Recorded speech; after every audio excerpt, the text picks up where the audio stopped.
आज हम जिस ग्रंथ के बारे में बात करने जा रहे हैं वो शिव पुराण है। शिव पुराण वो ग्रंथ है जिसने हिंदू धर्म की विभिन्न मतों रूपी बहती नदियों को मिला करके एक महासागर का रूप देने का कार्य किया है। ये 18 पुराणों में से एक है, पर इसे सबसे विलक्षण पुराण कह सकते हैं। ये सबसे अद्भुत और अनोखा पुराण है। इसे सबसे महत्वपूर्ण पुराण भी माना गया है। विलक्षण और अनोखा क्यों? आमतौर पर जब हम किसी पुराण को पढ़ते हैं, जब उसका पारायण करते हैं धार्मिक दृष्टि से, तो उसके लिए कई नियमों का होता है, जैसे विधान है। जैसे कि एक नियम ये कि आप निराहार रह करके जब ग्रंथ पढ़ेंगे उससे पहले कुछ खाएंगे नहीं, उसके बाद में कुछ खाएंगे। पर शिवपुराण के नियमों में से एक आता है कि आप कुछ आहार ले करके बैठेंगे, थोड़ा सा कुछ खा करके फिर आपको पढ़ना है। क्यों? क्योंकि हो सकता है कि जब आप पढ़ें और आप निराहार हो तो आपका मन ही इसमें न लगे, और मन नहीं लगेगा तो आप समझेंगे नहीं। तो ये ग्रंथ आपके मन की चिंता करता है। सबसे पहले महत्वपूर्ण विषय जो इसका है मन है। मन के ऊपर कार्य करने वाला ग्रंथ शिव पुराण कहा गया है। और मन के अंदर शिव पुराण का उद्देश्य है कि वो प्रेम और भक्ति को विकसित कर सके। तो शिव पुराण की कहानी पूरी इसके इर्द गिर्द बुनी हुई लगती है। शिव पुराण जैसे कि बताया मैंने 18 पुराणों में से एक है। तो पुराणों के ये नियम है कि पुराण में क्या होगा। तो पुराण के 5 लक्षण बताए गए हैं, 5 नियम हैं तो इसे पुराण बनाते हैं। वो 5 लक्षण या 5 नियम क्या है? पुराण के अंदर इतिहास का उल्लेख होगा, वंशों का उल्लेख होगा, मनवंतर अर्थात समय का उल्लेख होगा, षष्टि का उल्लेख होगा, प्रलय का उल्लेख होगा, तब जाकर के वो पुराण बनता है। और शिव पुराण के अंदर ये सब चीजें अनिवार्य रूप से नहीं है।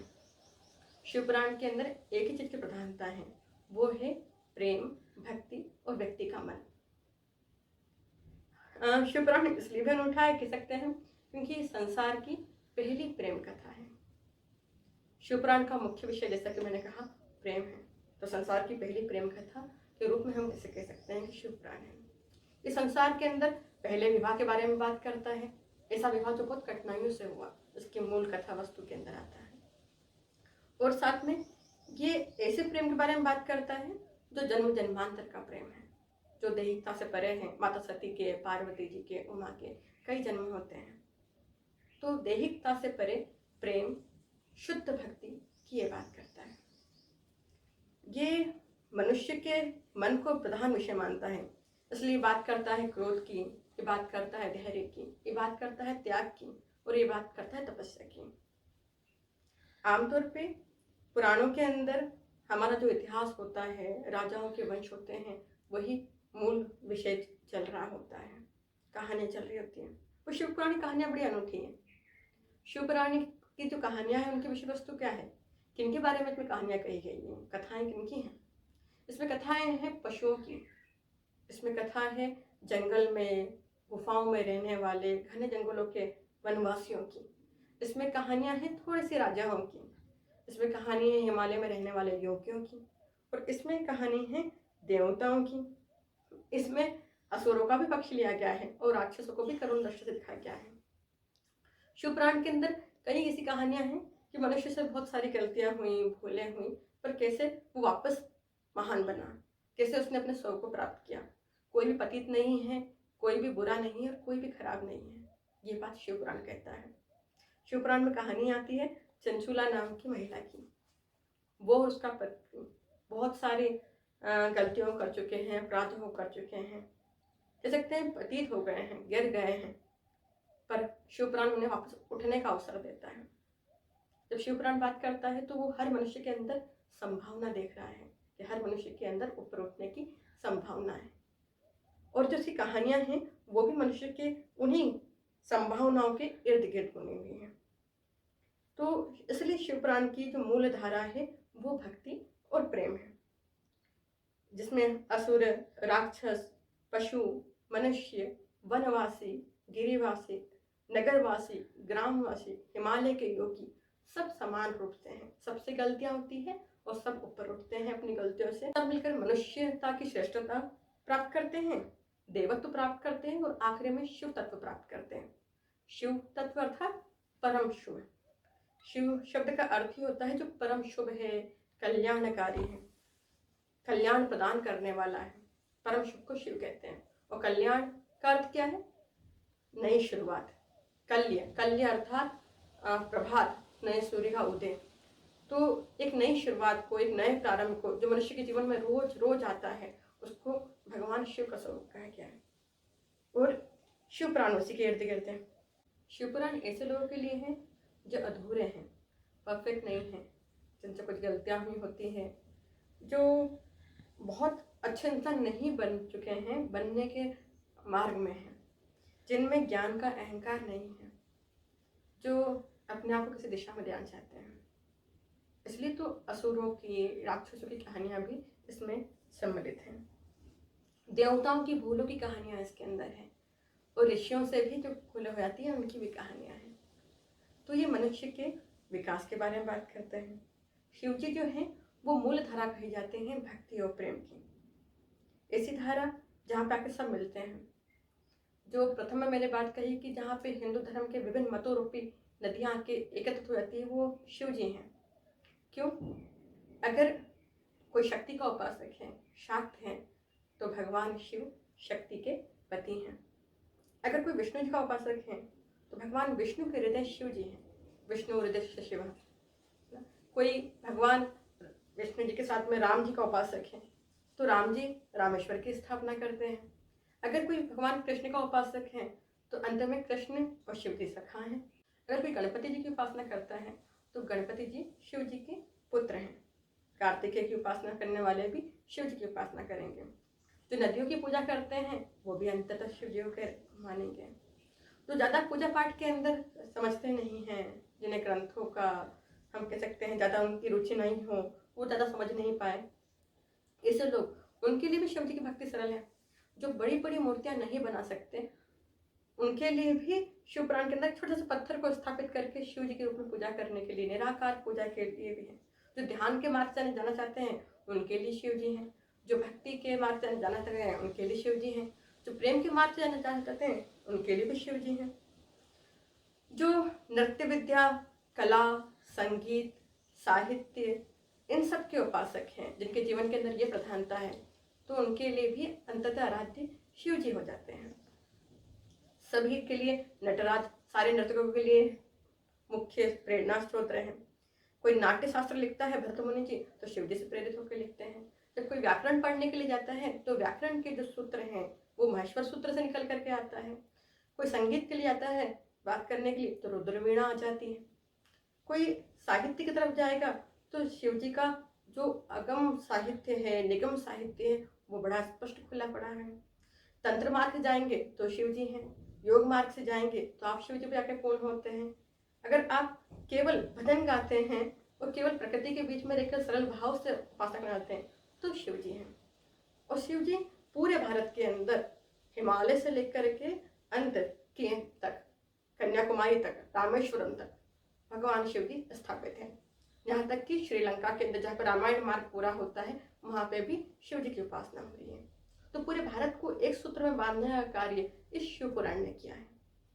और शिव जी सबको सम्मिलित करने वाली धारा है। सब जहाँ पर आके मिलते हैं। जब वेदव्यास जी ने शिव पुराण को किया था, इसकी रचना करी थी, तो हम कहते हैं कि रचना ये पहले से था, स्थापित था। इसका संकलन वेदव्यास जी ने किया था, और इसलिए इसके रचयिता, लेखक उनको माना जाता है। शिव पुराण कितना पुराना है? इसे जब वेदव्यास जी ने इसका संकलन किया था, तब महाभारत का समय था। तो महाभारत कालीन इसका वर्तमान स्वरूप देखते हैं। और जो मूल पुराण कहा जाता है, वो कहते हैं कि वो 1 लाख से अधिक श्लोकों का था। पर इसे संक्षिप्त करने के लिए, सरल बनाने के लिए और सार रूप में लेके आने के लिए वेदव्यास जी से 24,000 श्लोकों के अंदर लेके गया है। और इन 24,000 श्लोकों को 7 संहिताओं में बांटा गया। ये संहिताएं हैं विद्येश्वर संहिता, रुद्र संहिता, शतरुद्र संहिता, कोटि रुद्र संहिता, उमा संहिता, कैलाश संहिता और वायव्य संहिता। इन संहिताओं के अंदर अलग अलग विषय हैं और 12 खंड हैं। आधे से ज्यादा जो मूल कथा है शिव पुराण की, जैसे बाकी पुराणों के अंदर होता है वंशों का इतिहास चलता रहता है, तो इनमें वंशों को महत्व नहीं दिया गया है, क्योंकि शिव जी तो है ना वंश से परे हैं, अजन्मे हैं। तो इसकी मूल कथा क्या है? जो मूल कथा, हर कथा के अंदर बीच के अंदर मुख्य कथा चलती है, वो शिव और शक्ति के विवाह की कथा है। वो कितनी दुर्गमता से, कितनी कठिनाइयों से, कई समस्याओं से जूझते हुए होता है।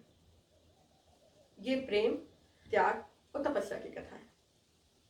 और इसलिए संसार के अंदर जो प्रेम कथाओं की सुंदरता बढ़ी और जो रोचकता बनी, वो नहीं से प्रारंभ हुई। शिव और पार्वती जी को संसार का पहला वैवाहिक जोड़ा माना जाता है। आज भी जो वर और वधू होते हैं उन्हें शिव और पार्वती जी का रूप माना जाता है, क्योंकि शिव पुराण की कथा उनकी विवाह की कथा ही है, जिसको हम शिवरात्रि कहते हैं। तो शिवरात्रि वस्तु तो उनकी विवाह की रात्रि है, क्योंकि शिवजी का भी जन्म नहीं हुआ, वो अजन्म है। पर फिर भी इसके अंदर शिव जी के अवतारों की कथा है। आप लोगों ने विष्णु जी के अवतार के बारे में सुना होगा। विष्णु जी के 24 अवतार सब जानते हैं, दशा अवतार भी हैं विष्णु जी के।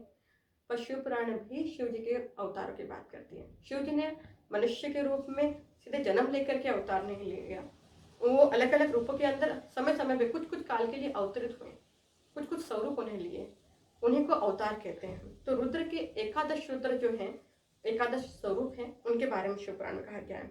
उसके अलावा 28 अवतारों के बारे में भी चर्चा की गई है। ओम नमः शिवाय मंत्र, पंचाक्षर मंत्र इसी पुराण का देन है।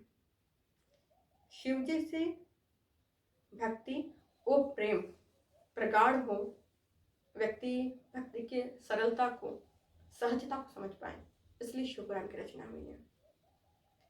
हम ये कहें कि किसी ग्रंथ को पढ़ करके हम शिव जी को समझ लेंगे तो वो असंभव बात है। शिव जी समझ में आने जैसे नहीं है, उन्हें समझा नहीं जा सकता। और वो ईश्वरी क्या जिन्हें समझ लें, तो वो समझने से परे हैं। पर फिर हम शिव पुराण को क्यों पढ़ें? जब हम किसी से भक्ति करते हैं तो भक्ति का प्रथम आधार है वो प्रेम है। हमें अपने इष्ट से प्रेम करना होता है। तो प्रेम करने के लिए उन्हें जानना और समझना एक अनिवार्य कड़ी है। प्रेम की शर्त जानना समझना नहीं होता है, बिना जाने बिना समझे भी प्रेम किया जा सकता है। हम इष्ट को, ईश्वर के प्रति जो प्रेम होता है वो हम उन्हें कितना जानते हैं नहीं कह सकते हैं। पर प्रेम को बढ़ाने के अंदर, उसकी वृद्धि करने के लिए, उसका कह सकते हैं कि उसकी ऊर्जा को बढ़ाते रहने के लिए, उसे अनुभव करने के लिए जिनसे हम प्रेम करते हैं उनको के बारे में सुनना जानना बहुत अच्छा होता है। तो जब हम किसी पुराण को पढ़ते हैं, अगर आप शिव जी के उपासक हैं, आप शक्ति के उपासक हैं, तो आप जब इन पुराण को पढ़ेंगे तो आप उन्हें बहुत गहराई से उनके कथाओं का रस लेंगे, उन्हें थोड़ा समझने के पास में आएंगे और उनको अपने मन के पास में पाएंगे। ये कथाएं उनको पास में आपको लेके जाएगी और उनकी चर्चा, उनके बारे में सोचना आपके मन में प्रेम और भक्ति को प्रगाढ़ करेगा। इसलिए हमें शिव पुराण को पढ़ना है। शिव पुराण बिल्कुल शिव जी के स्वभाव की तरह है, बिल्कुल अनगढ़, कभी बहुत उबड़ खाबड़, कभी बहुत सपाट, कभी बहुत सरल, कभी बहुत कठिन। इसके जो मंत्र हैं वो बड़े सुंदर हैं। एक मंत्र के अंदर कहा गया है कि शिव जी चिकित्सक की तरह है और संसार के अंदर हर व्यक्ति के मन में कोई रोग लगा हुआ है, उस रोगों की चिकित्सा जो करने वाले अंतिम चिकित्सक हैं वो भगवान शिव हैं। शिव पुराण को जब आप पढ़ते हैं तो उसके अंदर अन्य विषय क्या हो सकते हैं जो आपके पढ़ने के अंदर आएंगे? अन्य है ब्रह्मांड संबंधी कहानियां, योग के बारे में बात है, तीर्थों के बारे में इसमें एक बात कही गई है, नदियों के बारे में बात कही गई, वनों की कहानियां हैं, हिमालय पर्वत के बारे में कथाएं कही गई हैं। और जो एक मूल नियम प्रतिपादित किया गया है वो शिव भक्ति। भक्ति कितनी सरल हो सकती है। यहाँ पे निषाद राग की कहानी है, कई भीलों की कहानियां हैं जिन्होंने शिव जी को मांसाहार अर्पित किया, जिन्होंने शिव जी के शिवलिंग के ऊपर अपने जूते तक को रख दिया। ऐसे भी हैं जो शिव जी के सामने झूठा भोजन रखते हैं, पर शिव जी सबसे प्रेम करते हैं और सबको अपना लेते हैं और सबको समान रूप से अपना लेते हैं। तो शिव पुराण वो कथा है जो सबको साथ में लेके आने वाली है। हर शिव के भक्त को, हर शाक्त को, प्रत्येक सनातन धर्म को अपने जीवन के अंदर एक बार इस पुराण से परिचय थोड़ा करना ही चाहिए और इसे पढ़ने का प्रयत्न करना चाहिए। इसे कब पढ़ा जा सकता है? जब आप इसे पारायण के भाव से पढ़ें कि आपको धार्मिक दृष्टि से पारायण के भाव से पढ़ना है तो आप श्रावण मास में पूरा पढ़ सकते हैं। श्रावण पूर्णिमा से शिवरात्रि तक लोग संकल्प लेके कितनी बार इस ग्रंथ को पूर्ण करते हैं। आप नवरात्र के अंदर भी इसका अध्ययन कर सकते हैं और आषाढ़ मास आदि उसके अंदर भी पढ़ सकते हैं। धीरे धीरे पढ़िए, विशिष्ट नियम नहीं है, नियम एक ही है इस ग्रंथ का, प्रेम और भक्ति। तो रस लेके पढ़िए, आपको सच में आनंद आएगा। और उसके अलावा अगर आप पूरे पुराण के भाव से ना पढ़ सकें तो जितना आप पढ़ सकें उतना पढ़िए, थोड़ा थोड़ा करके पढ़िए, समझने के भाव से पढ़िए, सरलता से पढ़िए। ग्रंथ के नियमों से डरना नहीं है, हमें पढ़ने की कोशिश करनी है। जितना आप पढ़ेंगे उतना कुछ आपके हाथ के अंदर आएगा। और ये पुराण हमारी भक्ति को जागृत करने के लिए तो लिखे हैं वेद व्यास जी ने। तो भक्ति आपके मन में जागृत हो, आप शिव पुराण को देखें, एक बार कोशिश कीजिए। ये वो पुराण है 18 पुराणों में से एक जो हमारे घरों के अंदर अनिवार्य रूप से होना चाहिए। पुराण शब्द का अर्थ क्या होता है पता है आपको? पुराण शब्द जो बना है पूरा और अण से बना है। पूरा मतलब बहुत पुराना, पुरातन, और अण मतलब कहना। तो पुराण का अर्थ हो गया वो पुरानी बातें कहना जो आज के जीवन के अंदर भी हमारे लिए उपयोगी है, जो आज के जीवन को संवार सकती हैं। ये वो पुरानी बातें हैं जो जीवन की धारा को संभालते हुए चल रही है और आपके पास के अंदर हजारों वर्षों की संचित ज्ञान को ला के देती है।